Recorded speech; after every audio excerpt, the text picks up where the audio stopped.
Here, I need to start. So, no, it's okay. So here, I'll draw like water, Yeah. and then there's like a platform, and then there's like this swimmer, right? And they're like jumping off the platform. Yeah. Yeah? That was number 1, right? Yeah. And then when they jump, v equals 0 in the beginning, Yes. and then in the end,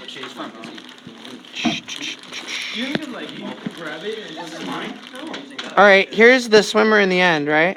At the instant just before they hit the water. Sorry, I don't know why they're.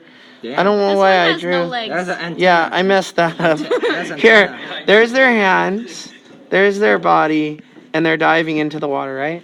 And this is when their speed is max, It should be a, right? It should be a painter. Like it's at the moment just before they hit the water. Yep. And we can Yeah? just make the UG line Yeah, the moment they hit the water. yeah, or even just right there, it doesn't matter. Or So yeah. UG 0 UG is like right here, and 0 UG.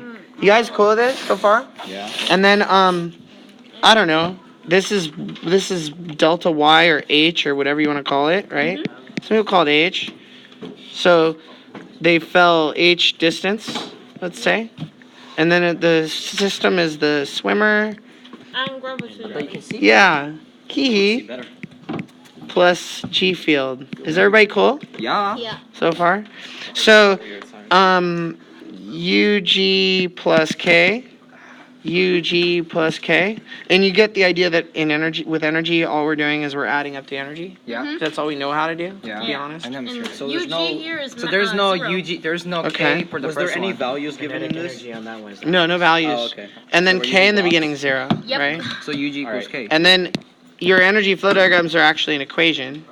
And then, do we have any external force? Any net external force? We're on gonna this? ignore all. We're gonna ignore all the work. So no work done by No. any forces. Yeah. No, ignore air resistance. Yeah, Yeah, air you know- forces work, right? So yeah, air doesn't do any work. We're Yeah. saying we're ignoring dissipating energy, or we're ignoring. We could say it this way. There's another way of saying it: ignoring work done by air. Alright. All right. So now we have our equation becomes this would have been added or subtracted, right? Depending on the direction of the force on our system. But we're It- ignoring it, right? But we're ignoring it. So then UG equals K, Yep. and then UG is mgh Yep. Equal. in the beginning, and then K is 1/2 mv squared. Yep. Yeah. And then M's cancel That's on the out. paper, guys. By the way. I know. Just saying It's okay. to the people who are. And then GH is equal to v squared over 2. Yeah. And then And I'll multiply- finish it over Wait, here. weren't we looking for V? So. Yeah, so v squared is 2gh. Uh huh. That's a funny G. And so v is square root of 2gh. Yep. And then you can pull the v and the h out of the equation, and this implies that v is proportional to square root of h, or H is equal to B squared. so v squared is proportional to. Not, it's different than saying they're equal to. You might need to explain proportionality. There was a Yeah. kid in class that didn't understand what proportion A was. lot of good comment. I know what it A lot of folks are having trouble with this. What we're saying here is that if we graphed v squared and h, we'd get a line. Or if we graphed h and v squared, we'd get a line. Or if we graphed h square root of h versus v, what would we get? It's the same thing. We'd get a line. Or if we graphed v and square root of h this way, we'd get a. That's all we're saying. So if square root of h doubles, v doubles. basically Now what for square root of h to double, right? H would have to increase by 4. Because it's square root. Yeah. Yeah. That's tricky. So the relationship between v and h can be expressed either of these ways. And then, so the easiest thing to do is to work it out with perfect squares first. Like, if h goes up by 36, what is... Okay, say the whole sentence of what it means. We weren't talking. If h increases by 34 times, that's easy one to start with, 4 times its original value. If h increases by 4 times its original value, Then Velocity will Yeah. be 2. velocity now say would the double. whole thing now. If the h, Oh, shoot. if h is multiplied by 4, then the velocity will be 2 times larger. It's not saying the velocity. Oh, that's better. Velocity will be 2 times larger than what? Its Then original value. Now say the whole thing, because it's a very weird. Alright. You notice we're not saying actual speeds. We're not saying actual heights. We're talking about how these things change from their original value. So Try it. Velocity H- doubles. No, if Oh, the h entire thing. increases by a factor of 4, then velocity would increase by a factor of 2. If they're increasing by a factor of 4 from what? Its original Original value. Okay. But now try the whole thing. Try it with any If- random number. If h increases by a factor of 4 from its original value, then v will increase by a factor of 2 from its original value. Good. Try another Okay. perfect square.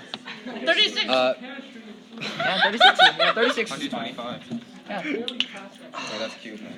225. The height is multiplied by 36 from its original value, then the velocity will be 6 times. 6 times larger than its original value. Say the whole thing again a little louder. If the velocity is 6 times larger than its original value, then the height will be 36 times larger than its original value. Now try a non-perfect square. Oh, we doing Oh, that's 2. We can do 2. We can do 2 because that's easy. We already did it. It's just square root. Yeah. So What if h increases by 40 times its original value? 40. 40. 2 root 5. root of 40? Right? No. Square root of 40? He's got it. Yeah. If just the height square root of 30? increases by look at this relationship when you say it, right? If you look at this relationship and imagine, right? If h increases by 40 times its original value, your speed at the bottom has to increase by the square root of 40 times its original value. Yep. Once you get the mathematical relationship solid, you could do that. It's hard. It messed me up too. I know you're in geometry. Try another try another unperfect square. Huh? 17. Go for it. It's not that hard. Robert, come on. Velocity is equal to. Wait. 7. Now it's mixed up. Oh, Yeah. Okay. That's what happens. It's okay. Velocity is If equal to h increases by a factor of 17 from its original value, then v is equal to the square root of 17, a factor of square root of 17 from its original value. So like if we built a platform 17 times higher, this person would be moving radical 17 times faster before they hit the water. Yeah. Which is basically 4, because square root of 16 Oh, is yeah. 4. It's just a little bit bigger than 4. So they're a little more than 4 times faster when they hit the water. Does that help though? That Yeah. only thing that can do that is practice, and people just need to practice that. And I'm gonna put up a worksheet that I put up a long time ago, which is practice on proportional reasoning. And it has the answers, and you can practice the skill. And then once you're good at it, like really good at it, every equation on your worksheet you can convert to proportional reasoning, and it becomes super powerful. All of a sudden, that reference sheet becomes like this really powerful tool to explore mathematical relationships that are our physical world. Anyway, I'll be quiet. That's long enough. That's